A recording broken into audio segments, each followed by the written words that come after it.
चिराग पासवान 2024 में कोई खेला करेंगे क्या? क्या वो फिर से बीजेपी के टूल बनेंगे? इस बार महागठबंधन को धूल चटा देंगे?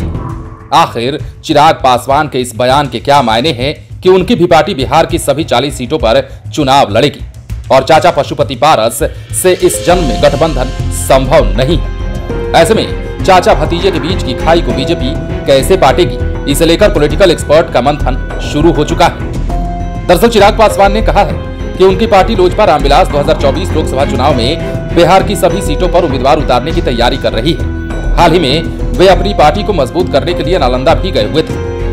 बिहार शरीफ में उन्होंने अपने नेताओं से मुलाकात भी की और ये भी कहा कि उनका पार्टी स्ट्रक्चर बिहार के सभी 40 लोकसभा क्षेत्रों में है और सभी जगहों पर अच्छा काम हो रहा है।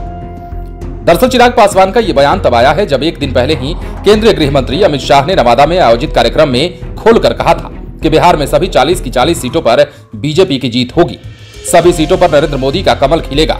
जनता ने बीजेपी को जिताने का मन बना लिया है। बता दें कि अमित शाह ने नवादा में 2 अप्रैल को सभा को संबोधित किया था और चिराग पासवान ने इसके दूसरे दिन मीडिया को सभी 40 सीटों पर लोकसभा चुनाव में उम्मीदवार उतारने की बात कही। लेकिन मीडिया रिपोर्ट के अनुसार चिराग पासवान ने यह भी कहा कि चाचा पशुपति कुमार पारस के साथ इस जन्म में गठबंधन संभव नहीं है। सबसे पहले बात करते हैं अमित शाह के भाषण की। अमित शाह ने 2 टूक कहा कि बिहार में बीजेपी प्रचंड बहुमत से चुनाव जीतेगी। जनता ने मन बना लिया है और सभी 40 सीटों पर नरेंद्र मोदी की लहर को देखा जाएगा। सभी जगह कमल ही कमल खिलेंगे। आइए सबसे पहले आपको सुनाते हैं कि अमित शाह क्या कुछ बोल रहे हैं। आप भी गलतफहमी में हो, नीतीश जी भी गलतफहमी में है, मगर बिहार की जनता गलतफहमी में नहीं है। बिहार की जनता स्पष्ट रूप से निर्णय कर बैठी है कि बिहार की 40 सीटों पर नरेंद्र मोदी जी का कमल खिलने वाला है और नवादा में भी नवल कमल खिलने वाला है। तो आपने सुना कि अमित शाह क्या बोल रहे थे। अब बताते हैं कि चिराग पासवान ने मीडिया से बातचीत करते हुए क्या कहा।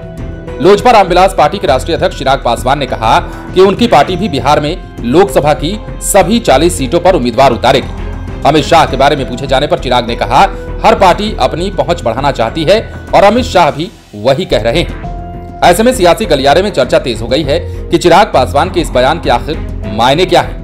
उनकी बीजेपी के साथ गोटी सेट नहीं हो रही है या फिर बीजेपी महागठबंधन को डैमेज करने के लिए कोई बड़ी रणनीति बना रही है। दरअसल 2020 में हुई बिहार विधानसभा चुनाव आपको याद होगा। इस चुनाव में चिराग पासवान ने किस तरह दांव चला था हर किसी को याद है। इसके टीस आज भी नीतीश कुमार से लेकर जेडीयू के तमाम नेता महसूस कर रहे हैं। तब नीतीश कुमार एनडीए में ही थे और उस समय लोजपा का भी बंटवारा नहीं हुआ था। इसके बाद भी चिराग पासवान की जिद पर लोजपा का बीजेपी से गठबंधन नहीं हुआ और चिराग पासवान ने विधानसभा चुनाव में आधे से अधिक सीटों पर अपने उम्मीदवार उतारे।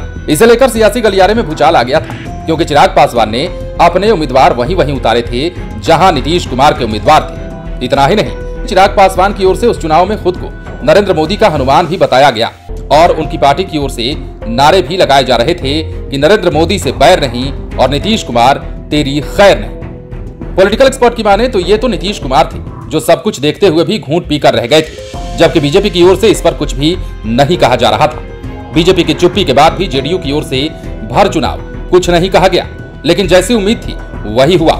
लोजपा की वजह से कई महत्वपूर्ण सीटों पर जेडीयू हार गया। नीतीश कुमार की पार्टी बिहार में तीसरे नंबर पर आ गई। एनडीए में बीजेपी सबसे बड़ी पार्टी हो गई, जबकि बिहार में आरजेडी के सबसे अधिक विधायक जीते। जेडीयू के विधायकों की संख्या 45 पर पहुंच गई। यहां से बीजेपी और जेडीयू के बीच बनी खाई और भी अधिक चौड़ी हो गई और 9 अगस्त 2022 को जेडीयू एनडीए से अलग हो गया। इसके बाद जेडीयू ने अपने पहले प्रेस कॉन्फ्रेंस में अपना सारा गुस्सा बीजेपी पर निकाला और 2 टूक कह दिया कि बीजेपी ने चिराग पासवान के माध्यम से जेडीयू को हराने की साजिश रची थी। बीजेपी के ही इशारे पर चिराग पासवान ने जेडीयू की सीट पर अपने उम्मीदवार उतारे थे। ये तो गनीमत रही, चिराग पासवान का महज एक विधायक जीता था। हालांकि वो भी बाद में नीतीश कुमार के पाले में आ गए, लेकिन लोजपा को इसका बड़ा खामियाजा भुगतना पड़ा। लोजपा में भयंकर फूट हो गई। उनके चाचा पशुपति कुमार पारस ने 5 सांसदों के साथ अलग गुट बना लिया। लोजपा पर फिर दावा भी ठोक दिया। ऐसे में चुनाव आयोग ने भी झटका दे दिया और केंद्र सरकार ने भी उन्हें कहीं का नहीं छोड़ा। लोकसभा सचिवालय ने आनन फानन में पारस गुट को मान्यता दे दी। साथ ही वर्षों से दिल्ली में मिले रामविलास पासवान के आवास को भी केंद्र सरकार ने खाली करवा दिया।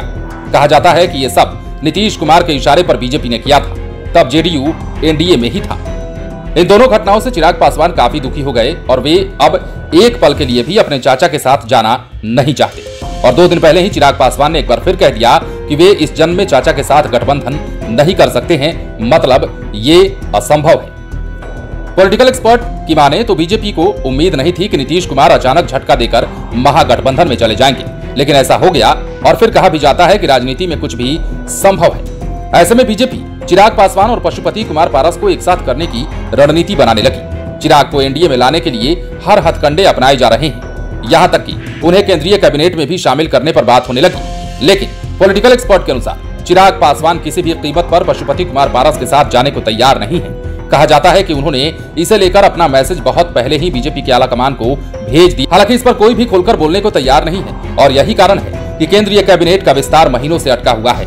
चिराग पासवान अपने चाचा पशुपति कुमार पारस के रहते हुए कैबिनेट में जाने को तैयार नहीं, वहीं पारस भी इशारों में अपने भतीजे चिराग पर तंज कसने से नहीं चूक रहे हैं। जब बहुत पहले मीडिया ने उनसे पूछा था कि चिराग को बीजेपी में लाने के लिए क्या तैयार हैं, तो इस पर उन्होंने कहा था कि जंगल में शेर के साथ सभी जानवर रहते हैं। वहीं हाल ही में पारस ने चिराग पर तंज कसते हुए कहा कि सड़क पर वही जानवर मरता है जो समय पर सही निर्णय नहीं लेता। उनका इशारा चिराग पासवान की ओर ही था। बहरहाल चिराग पासवान के बयान के बाद से बीजेपी का संकट और भी अधिक बढ़ गया है। हालांकि चिराग को अपनी ओर लाने के लिए केंद्र सरकार ने जेड श्रेणी की सुरक्षा मुहैया भी कराई है। मंत्री पद का भी ऑफर दिया जा रहा है। इसके बाद भी अब तक चिराग कैबिनेट में शामिल नहीं हुए। ऐसे में अब 40 सीटों वाले बयान को लेकर फिर से सियासी हलचल तेज हो गई है। देखना दिलचस्प होगा कि बीजेपी की अगली रणनीति क्या होती है, या फिर चिराग पासवान के बयान के पीछे भी कोई बड़ी रणनीति छुपी तो नहीं है। ये सारे सवाल फिलहाल बिहार की सियासत में चिराग पासवान को लेकर चलने लगे हैं। बने रहे लाइव सिटीज के साथ। यदि अब तक आपने हमारे चैनल को सब्सक्राइब नहीं किया है तो सब्सक्राइब कर लीजिए। लाइव सिटीज के लिए पटना से राजेश ठाकुर की स्पेशल रिपोर्ट।